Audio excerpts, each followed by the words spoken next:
কোরআন তেলাওয়াত শুনুন এবং শিখুন চ্যানেলে আপনাদেরকে স্বাগতম। আসসালামু আলাইকুম ওয়া রাহমাতুল্লাহি ওয়া বারাকাতুহু। সম্মানিত দর্শক, আজকে আমরা তেলাওয়াত করব পবিত্র কোরআনুল কারীমের সূরা কাসসের শেষ 4টি আয়াত। দর্শক, প্রতিদিন ধারাবাহিকভাবে পবিত্র কোরআনুল কারীম তেলাওয়াত শুনতে চাইলে আমাদের চ্যানেলে আসুন, আমাদের ভিডিও দেখুন।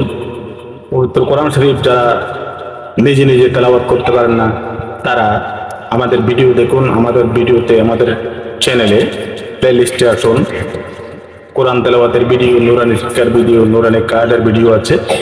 আপনারা নুরানি কায়দা শিখুন, কোরআন তেলাওয়াত শিখুন। কোরআন তেলাওয়াত শুনতে শুনতে কোরআন তেলাওয়াতের আইডিয়া হয়ে যাবে ইনশাআল্লাহ। তো আসুন আমরা তেলাওয়াত করি সূরাতুল কাসস শেষের 4টে আয়াত।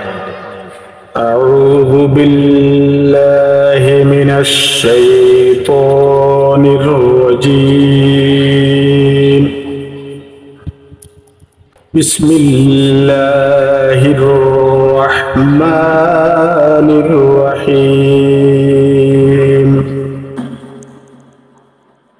ইন্নাল্লাযী ফারাদা আলাইকাল কুরআনা লারাদ্দুকা ইলা মাআদ কুল রাব্বী আ'লামু মান জাআ বিল হুদা ওয়া মান হুয়া ফী ضلالٍ مبين وما كنت ترجو أن يلقى إليك الكتاب إلا رحمة من ربك فلا تكونن ظهيرا للكافرين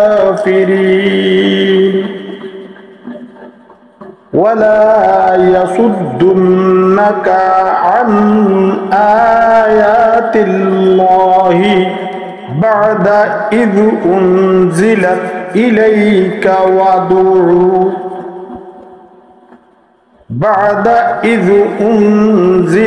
إليك وادع إلى ربك ولا تكونن من المشركين ولا تدع مع الله إلها آخر لا إله إلا هو كل شيء هالك إلا وجهه له الحكم وإليه ترجعون صدق الله العظيم।